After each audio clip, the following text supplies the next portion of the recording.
La garra de Horus, por Aaron Dembski Bowden. Cuando Horus cayó, sus hijos cayeron con él. Con una legión rota, acosada por las rivalidades y perseguida por sus antiguos aliados.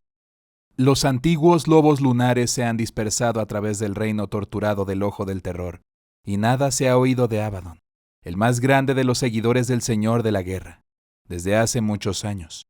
Pero cuando el cuerpo de Horus es arrebatado de su sepultura, una confederación de legionarios busca al antiguo primer capitán para convencerlo de aceptar su destino y continuar lo que Horus empezó.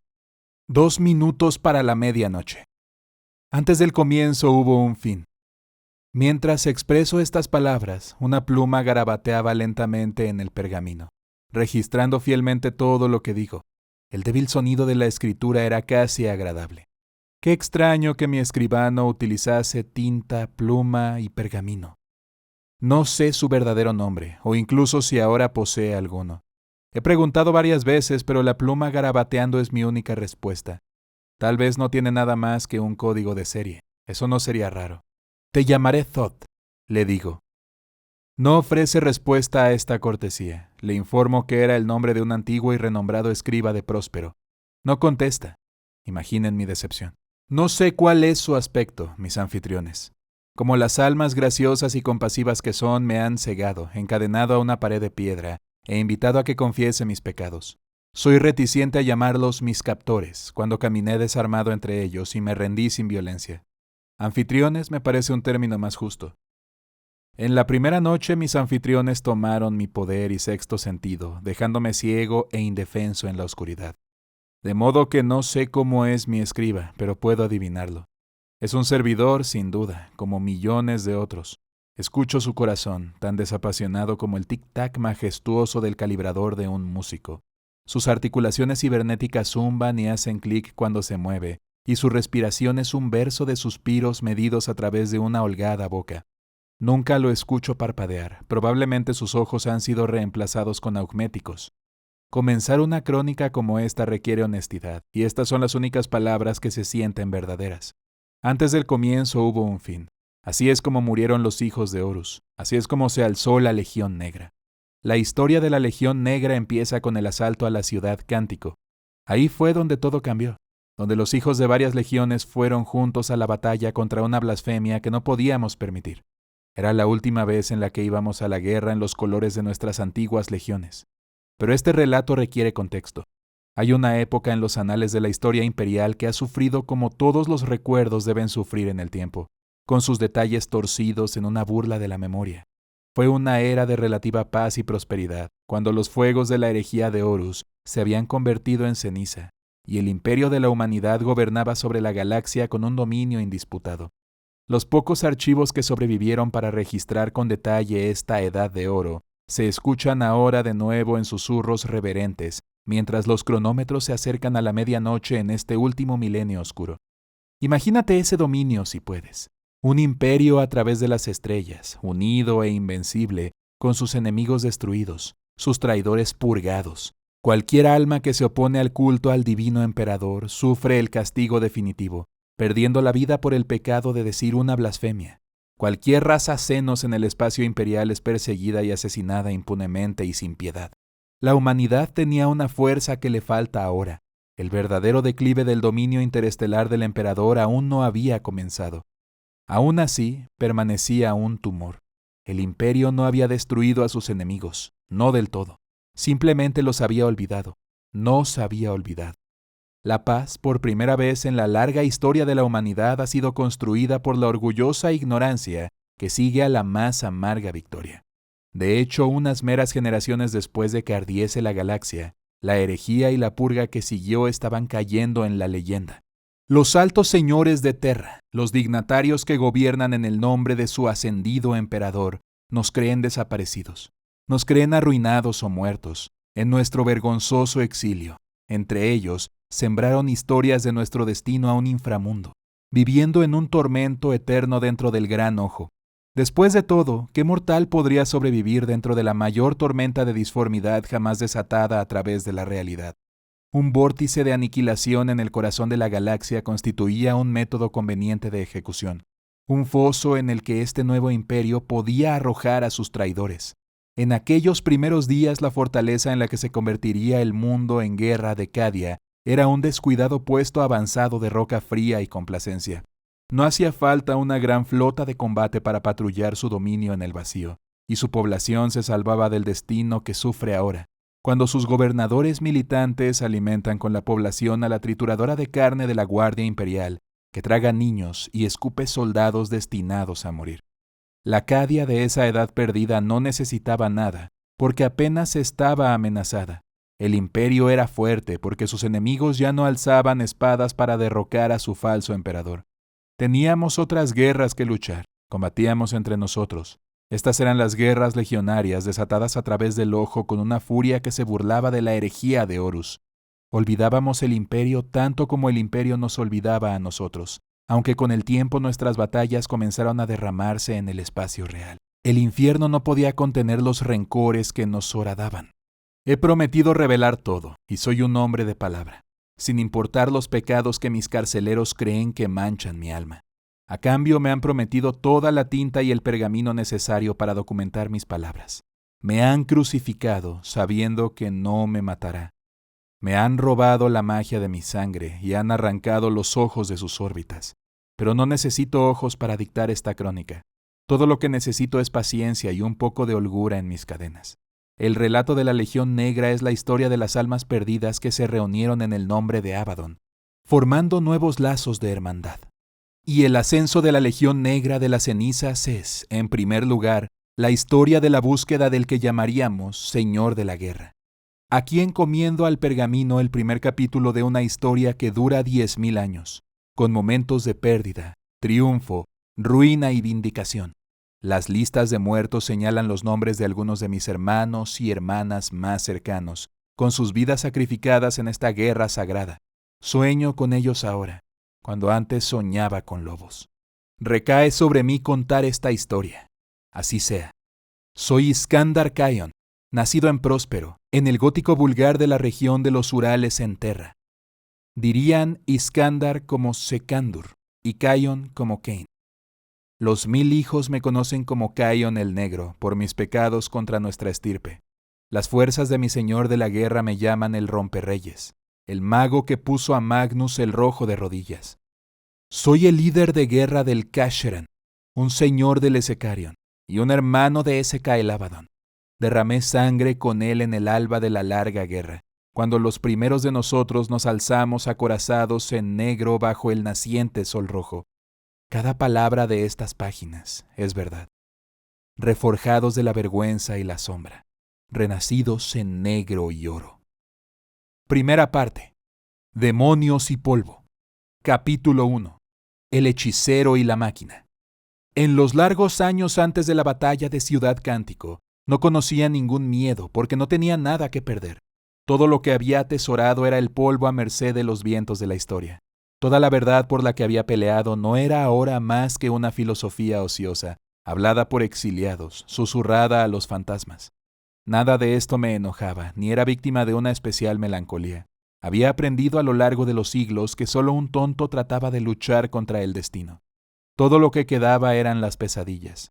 Mi mente somnolienta tenía una oscura diversión en remontarse de nuevo al día del juicio, cuando los lobos aullaban y corrían por las calles de la ciudad en llamas. Soñaba el mismo sueño cada vez que me permitía dormir. Lobos. Siempre los lobos. La adrenalina me sacó del sueño con un latigazo, dejando mi mano temblorosa y mi piel sacudiéndose en fríos cristales de sudor. Los aullidos del sueño me siguieron de vuelta al mundo de la vigilia, desvaneciéndose en las paredes metálicas de mi celda de meditación. Algunas noches sentía esos aullidos en mi sangre, corriendo por mis venas, impresos en mi código genético. Los lobos, a pesar de que no eran más que un recuerdo, cazaban con una ansia más feroz que la furia. Esperé a que se fundiesen en los zumbidos de la nave a mi alrededor. Solo entonces me levanté. El cronómetro indicaba que me había dormido durante casi 3 horas, después de permanecer despierto durante 13 días. Hasta un puñado de horas robadas de descanso era un bienvenido respiro. En la cubierta de mi modesto dormitorio, una loba que no era una loba estaba en reposo vigilante. Sus ojos blancos, carentes de rasgos como las perlas perfectas, me siguieron mientras me levantaba. Cuando la bestia se levantó un momento después, sus movimientos eran exactamente fluidos, no ligados a los movimientos naturales de un músculo. Ella no se movía como lo hacían los lobos reales, ni siquiera como los lobos que rondaban mis sueños. Se movía como un fantasma que llevaba la piel de un lobo. Cuanto más cerca estaba la criatura, menos se parecía a una bestia física en absoluto. Sus garras y dientes eran vidriosos y negros. Tenía la boca seca de la saliva y nunca parpadeaba. No olía a carne y piel, sino al humo que desprende el fuego, al innegable aroma de un mundo natal asesinado. Amo, llegó el pensamiento de la loba. En realidad no era una palabra, era más bien un concepto, un reconocimiento de sumisión y afecto. Sin embargo, una mente humana y posthumana procesaban instintivamente estas cosas como lenguaje. Gair, le respondí a modo de saludo telepático. Sueñas demasiado fuerte, me dijo. Me alimenté bien ese día, los últimos suspiros de los nacidos en Fenris, el crujido de los huesos blancos por el amargo tuétano en su interior, el salado sabor de la sangre más orgullosa. Su diversión inspiró la mía, su confianza era siempre infecciosa. Kion, dijo una voz apagada e inhumana alrededor de toda la cámara, una voz totalmente carente de emoción y género. Sabemos que estás despierto. Lo estoy, le aseguré al aire vacío. La piel oscura de Gair era suave bajo mis dedos. Se sentía casi real. La bestia no prestó atención mientras la rascaba detrás de las orejas, no mostrando placer ni irritación. Ven a nosotros, Kion. No estaba seguro de poder hacer frente a esa reunión, justo en ese momento. No puedo. Ashur-kai me necesita.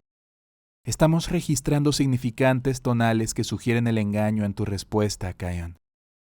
Eso es porque estoy mintiendo. Ninguna respuesta. Lo tomé como algo bueno. ¿Ha habido alguna noticia al respecto de la energía a través de las antecámaras conectadas a las vías espinales? No se registraron cambios, me aseguró la voz. Una pena, pero no es una sorpresa, teniendo en cuenta la conservación de energía de la nave. Me levanté de la losa que me servía de jergón, manoseando mis ojos adoloridos en la estela de un sueño insatisfactorio. La iluminación de la cámara era sombría con la energía agotada del Tlaloc, un reflejo de los años que pasé en mi infancia en Tizca, leyendo pergaminos con esferas de iluminación portátiles. Tizca, una vez llamada la ciudad de la luz. La última vez que había visto a la ciudad de mi nacimiento fue cuando escapé de ella, viendo Próspero arder mientras el planeta se alejaba en la pantalla de visión del óculo. Tizca todavía vivía en cierto modo, en el nuevo mundo de la legión de Sortarius. Lo había visitado un puñado de veces, en lo profundo del ojo, pero nunca sentí ningún deseo de permanecer ahí. Muchos de mis hermanos sintieron lo mismo, al menos los pocos con la mente intacta.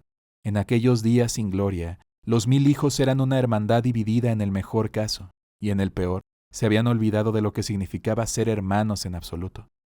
En cuanto a Magnus, el rey carmesí que una vez tuvo su corte sobre sus hijos, nuestro padre se perdió en el flujo y reflujo del gran juego, luchando en la guerra de los 4 dioses. Sus preocupaciones eran etéricas y etéreas, mientras que las ambiciones de sus hijos eran todavía mortales y mundanas. Todo lo que queríamos hacer era sobrevivir. Muchos de mis hermanos vendieron su conocimiento y hechicería de guerra al mejor postor entre las legiones de guerra. Nuestros talentos siempre están en demanda. Sortarius era un hogar hostil, incluso entre los innumerables mundos bañados por las energías del ojo. Todos los que habitaban ahí vivían bajo un cielo ardiente que robaba toda noción de día y noche, con los cielos ahogados en un turbulento coro atormentado de muertos inquietos.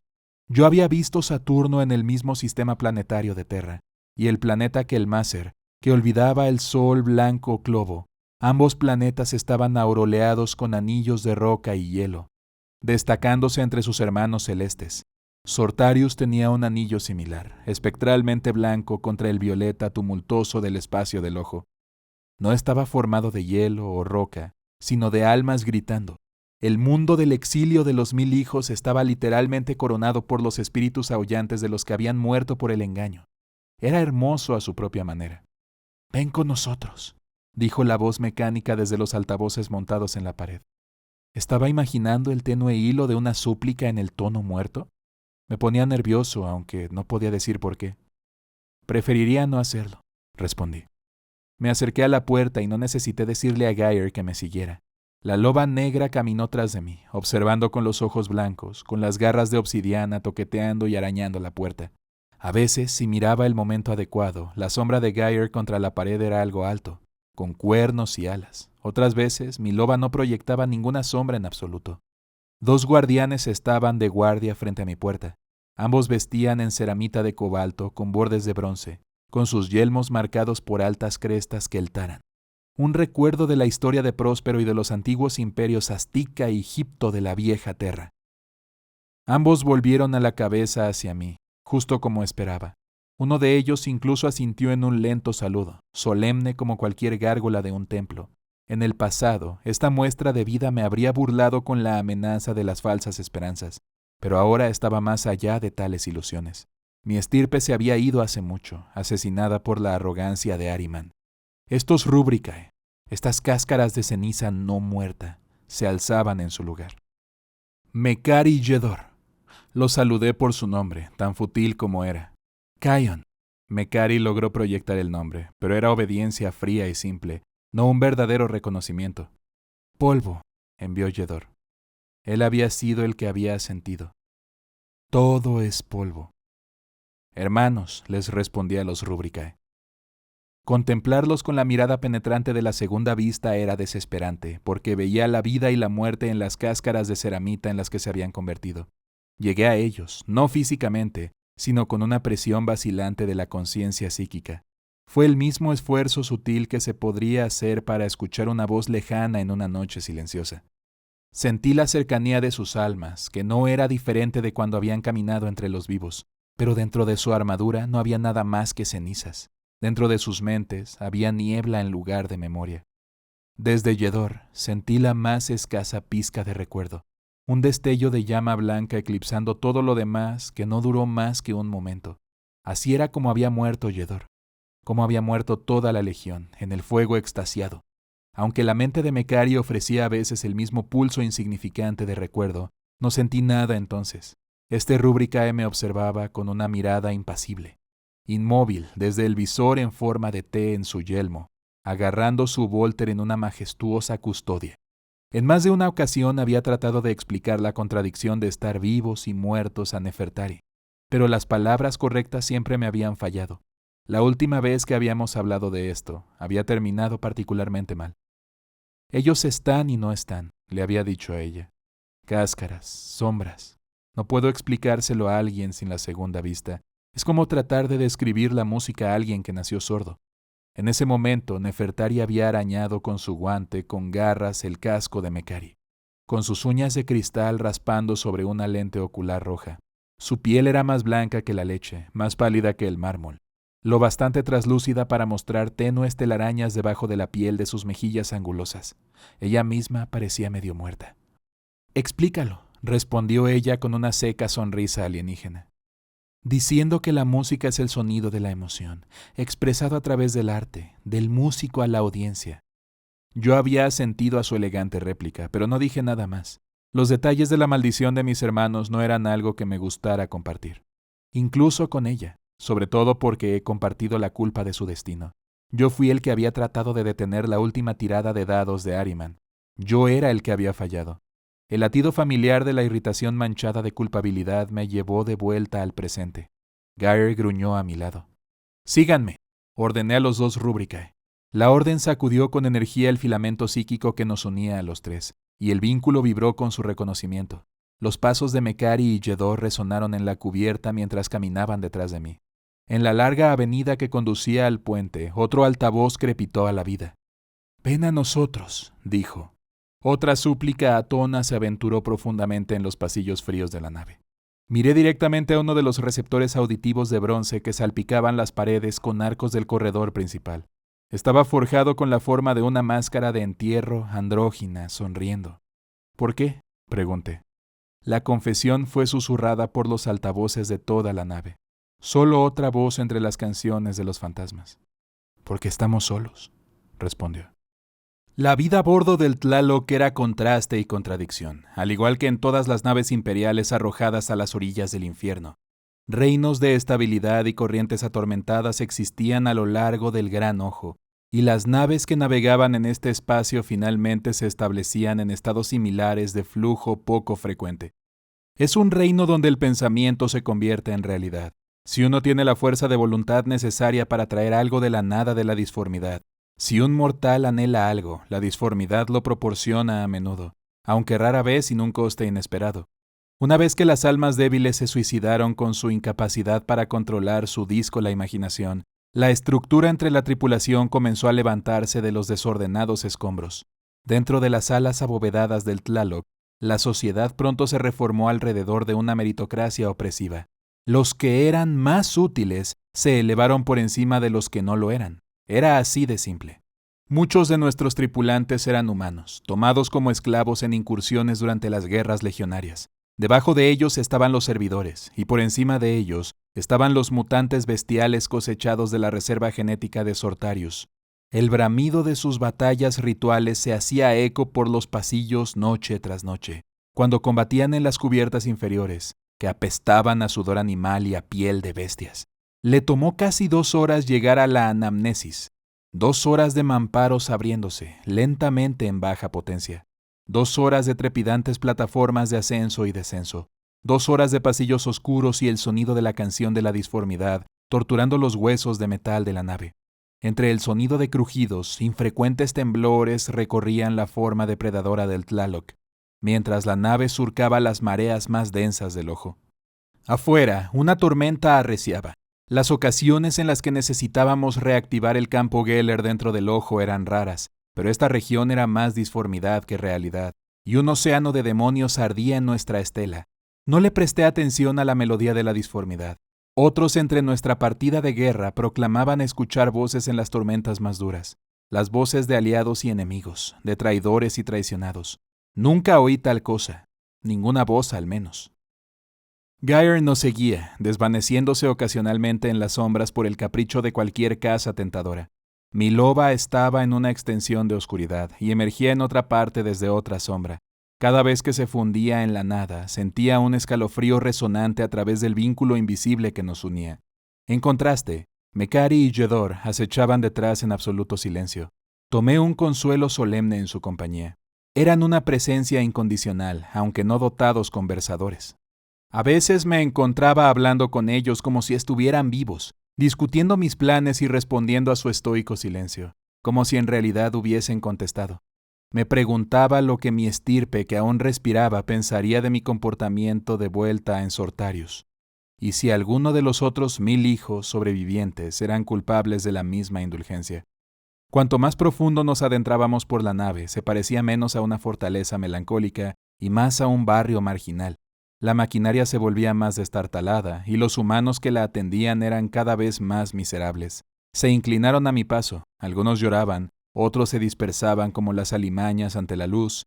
Todo era mejor que hablarme. No les albergaba ningún odio especial, pero el enjambre de sus pensamientos hacía que fuese desagradable estar cerca. Vivían vidas sin sentido en la oscuridad. Nacían, vivían y morían como esclavos de amos que no podían comprender, en una guerra que definitivamente no entendían. Las enfermedades asolaban las cubiertas inferiores en ciclos de peste. La mayor parte de nuestras incursiones esclavistas eran para reponer la mano de obra no cualificada.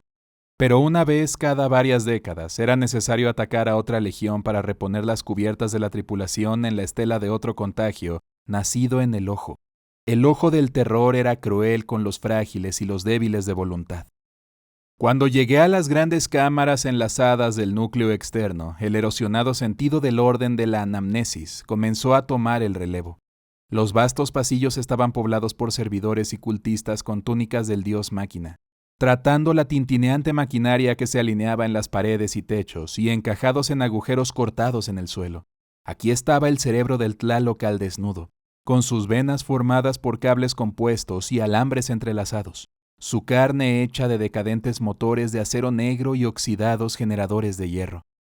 Los equipos de trabajo monotarea ignoraron el paso de su amo, aunque sus supervisores cultistas se inclinaron y rasparon tanto como el rebaño humano hizo en las cubiertas superiores. Sentí su renuencia a ceder ante cualquier autoridad que no compartía su adoración del Omnisaya, pero yo no era cruel con ellos. Al permanecer aquí se les permitía servir a las necesidades de la propia anamnesis, y era un honor codiciado por muchos en el culto de la máquina. Unos pocos lograron ofrecer gestos verdaderamente respetuosos de su misión. En reconocimiento, cuando me registraron como comandante de la nave, su respeto no tenía sentido, ni me preocupaba de los que carecían de él, a diferencia de los sirvientes humanos no cualificados, que también vivían sus vidas sin sol en las entrañas de la nave.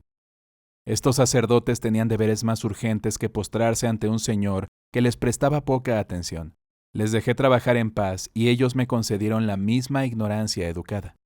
Elevándose por encima de los sacerdotes encorvados y los servidores que se arrastraban, había varios centinelas robóticos en cada cámara, los humanoides Talaxi y los guerreros cibernéticos de clase Baharat.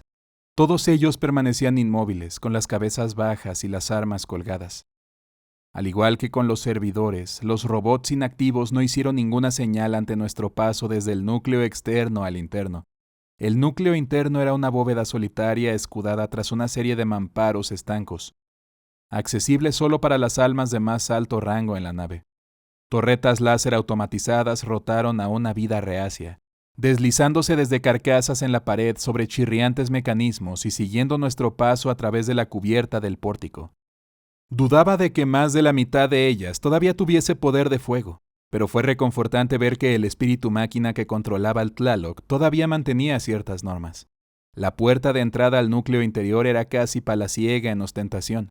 Las puertas eran grandes losas de metal oscuro grabadas con formas sinuosas, serpientes enrolladas de próspero, con sus cabezas con cresta en alto y sus fauces abiertas para devorar soles gemelos. El único guardián aquí era otro autómata Baharat, 4 metros de músculo mecánico y poder metálico, armado con cañones de rotor sobre sus hombros. A diferencia de los del núcleo externo, este se mantenía activo. Sus articulaciones todavía exhalaban aliento de pistón. Sus montajes de armas zumbaban con energía. La placa frontal sin rasgos del cyborg me miraba en un juicio sin emoción, antes de echarse a un lado con unas pesadas garras de hierro. No habló. Casi nada hablaba aquí abajo. Todo se comunicaba en desatinos de código máquina cuando la vocalización era necesaria. Apreté una mano en una de las inmensas esculturas, con mi palma cubriendo solo una escama en la piel izquierda de la serpiente, y proyecté un pulso momentáneo de pensamiento más allá de la puerta de entrada sellada.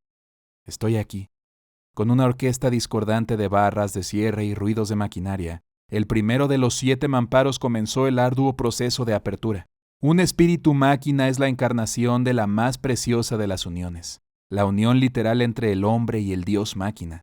Para los tecnosacerdotes del Marciano Mechanicum, esa institución anterior más pura y digna que el repulsivo Adeptus Mechanicum, no hay un estado más sagrado del ser que esta fusión divina. Sin embargo, la mayoría de los espíritus máquinas son crudas cosas limitadas, formadas de componentes biológicos escogidos y mantenidos vivos en un líquido químico y sintético, y luego esclavizados a los sistemas que operarán eternamente a instancias de una programación cargada, en un imperio donde la inteligencia artificial es una herejía sin igual. La creación de los espíritus máquina mantiene el vital espíritu humano en el núcleo de cualquier proceso automatizado. En el pico comúnmente percibido de esta tecnología están las máquinas de guerra de las legiones de marines espaciales y los cultos de Marte, que permiten a los guerreros superar la mutilación y la muerte dentro de la coraza de un señor de la guerra cibernético. En el extremo más mundano del espectro están las matrices de asistencia de los tanques de batalla y las cañoneras, hasta los motores de cognición secundarios de las naves de guerra del tamaño de ciudades que navegan el vacío. Pero existen otras plantillas, otras variaciones sobre el tema. No todos los inventos son creados iguales. Estoy aquí. Envié más allá de la puerta. Sentí los componentes biológicos del espíritu máquina retorciéndose en su tanque de fría agua vitriola, mientras enviaba su respuesta a través de una serie de funciones de sistemas esclavizados. Un momento después, las puertas del núcleo interno comenzaron los rituales de desbloqueo. La entidad en el fondo de la nave, conocida como la anamnesis, estaba esperando. Ella era muy buena en eso. ¡Deténganse! Envié a mis hermanos en una orden sin palabras. Mekari y Yedor se pararon a la vez, con los volters apuntando hacia abajo. Maten a cualquiera que intente entrar. Una orden innecesaria, ya que nadie llegaría al núcleo interno sin que la anamnesis lo permitiera, pero fue gratificado por el vacilante reconocimiento psíquico que resonó en el espectral resto animado de la armadura de Yedor. Mekari seguía en silencio. No estaba preocupado por su silencio. Estas cosas iban y venían como mareas irregulares. Con la orden dada, los guerreros rúbricae se dieron la vuelta para enfrentar la última entrada, alzando sus volters y apuntando. Ahí permanecieron, silenciosos e inmóviles, leales más allá de la tumba. «Kion», me saludó la anamnesis. Ella era más que muchos espíritus máquina, más, al menos, que una fuente de órganos en un tanque amniótico. La anamnesis no había soportado la vivisección antes de ser consignada a su destino. Estaba casi todo, flotando desnuda en su ancho y alto tanque de agua vitriolo. Su cabeza rapada estaba conectada a los cientos de máquinas de la cámara por la corona de una gorgona de gruesos cables implantados en el cráneo. Su piel a la luz del sol había sido del color del caramelo. En esta cámara y dentro de la tumba líquida, el tiempo había palidecido considerablemente su carne. Los cerebros secundarios, algunos de ingeniería sintética y otros tomados por la fuerza de los cuerpos aún vivos de donantes involuntarios, estaban acunados en carcasas generadoras parecidas a las semillas, pegadas como sanguijuelas a los lados de su tanque de contención. Los purificadores zumbaban bajo su cuna de vidrio reforzado, limpiando y reponiendo su frío fluido. Ella era, a todos los efectos, una mujer adulta, joven, encerrada en un útero artificial, cambiando la vida verdadera por la inmortalidad en el líquido helado. Veía con los escáneres Auspex del Tlaloc, luchaba disparando sus cañones, pensaba con los cientos de cerebros secundarios esclavizados al suyo, convirtiéndola en una entidad gestáltica, mucho más allá de su antigua humanidad. ¿Te encuentras bien?, le pregunté. La anamnesis flotaba en la parte delantera de su tanque, mirándome con ojos muertos. Su mano estaba pegada al cristal, con la palma hacia afuera, como si pudiera tocar mi armadura, pero la ausencia de toda vida en su mirada robó el momento de cualquier afecto. «Funcionamos», contestó ella. La voz del espíritu máquina en el interior del núcleo interno era un tono suave y andrógino, ya no envuelto en estertores de corrupción de voz. Se manifestaba desde las bocas de 14 gárgolas de marfil, 7 mirando lascivamente desde la parte norte y otras 7 desde el sur. Fueron esculpidas como arañando su camino desde las paredes, emergiendo a través del laberinto de cables y generadores que convertía el núcleo interior en un paisaje urbano industrial. «Vemos a 2 de tus hombres muertos», dijo ella. «Son Mekari y Jedor». Eso hizo que sus labios se contrajeran. «Los conocíamos antes». Entonces miró a la loba, que había salido de las sombras proyectadas por uno de los generadores gimoteantes. «Podemos ver a Gaia». La bestia se sentó sobre sus patas traseras, mirándola en su forma poco lobuna. Sus ojos eran del mismo tono nacarado que el líquido amniótico que sustentaba el cuerpo del espíritu máquina. Arrastré mi mirada a la palidez enfermiza de la cara de la chica, presionando mi mano sobre el vidrio en reflejo de su saludo. Como siempre, llegué a ella por el instinto y no sentí nada más allá del zumbido de insecto del millón de cavilaciones que tenían lugar en su mente gestáltica. Pero ella había sonreído ante la mención de Mekari y Jedor, y eso me hizo prudente. Ella no debía haber sonreído, la anamnesis nunca sonreía. La precaución dio paso a la más traicionera de las tentaciones, la esperanza. ¿Podría la sonrisa haber significado más que un destello de la memoria muscular? «Dime algo», comencé. La anamnesis permanecía centrada en Gaia, mientras la doncella flotaba en la penumbra lechosa. «Sabemos lo que vas a preguntar», dijo ella. Debería haber preguntado antes, pero con el sueño de los lobos fresco en mis pensamientos, estoy menos inclinado a mi paciencia y autoengaño habitual. Se permitió un movimiento de cabeza, otro gesto innecesariamente humano. «Esperamos la pregunta». «Quiero la verdad». «Nosotras no mentimos», respondió. «¿Por qué decides no mentir? ¿O por qué no puedes mentir?» «Irrelevante. El resultado es el mismo. Nosotras no mentimos». «Sonreíste justo ahora cuando te dije que estaba con Mekari y Jedor». Desde sus ojos muertos ella seguía mirando.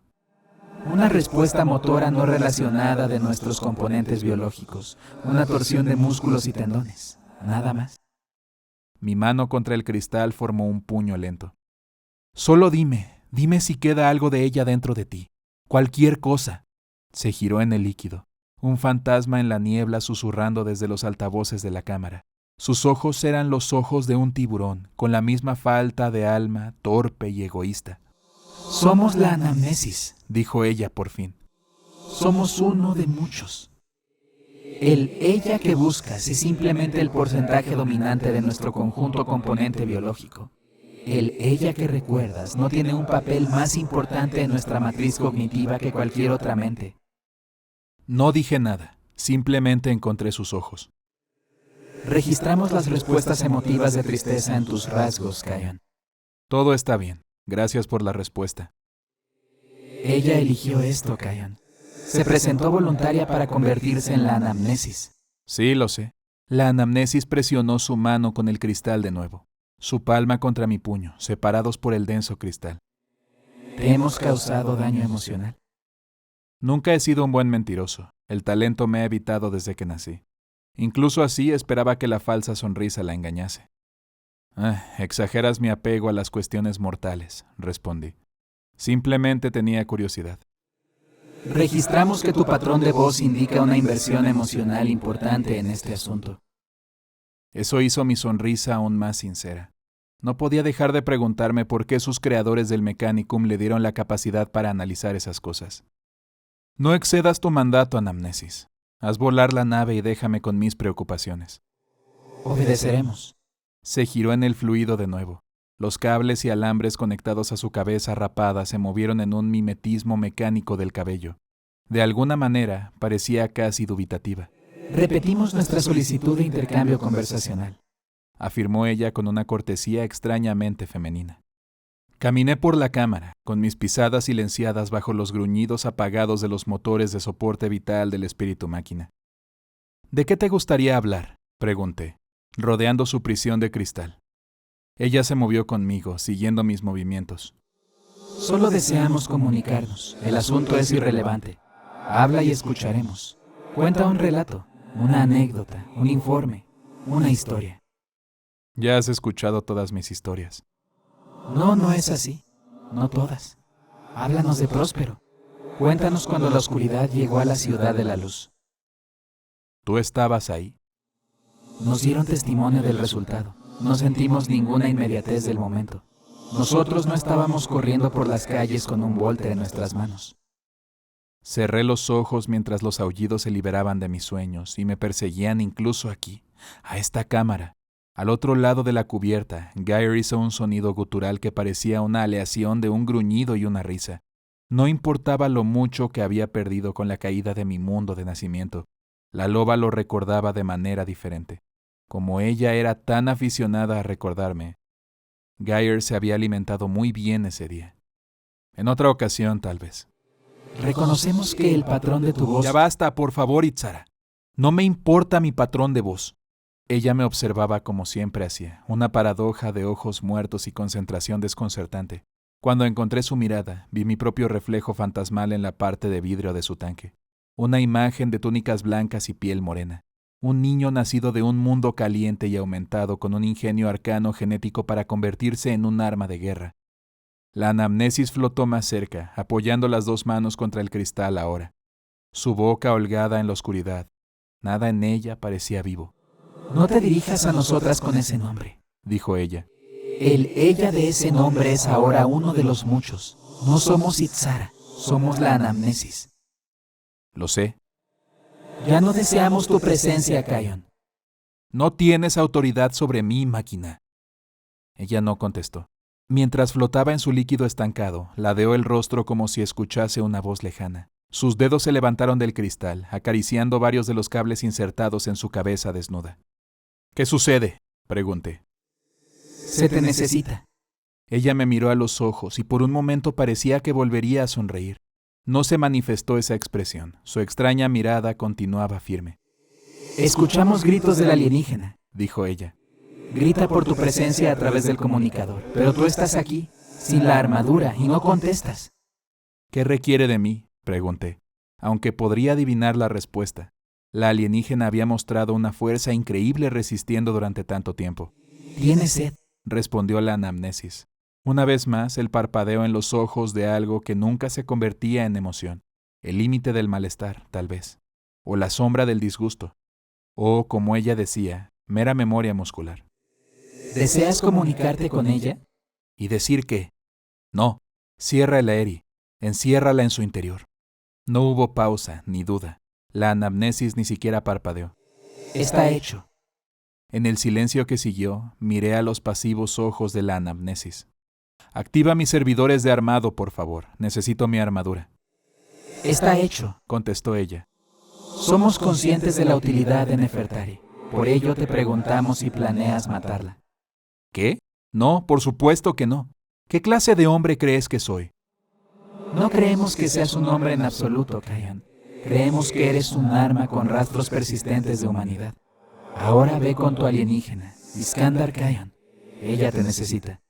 Me di la vuelta para marcharme, pero no para ir a mi custodio de sangre, sino para armarme y prepararme para la reunión de la flota, para dejar a Nefertari yacer en la oscuridad durante algo más de tiempo.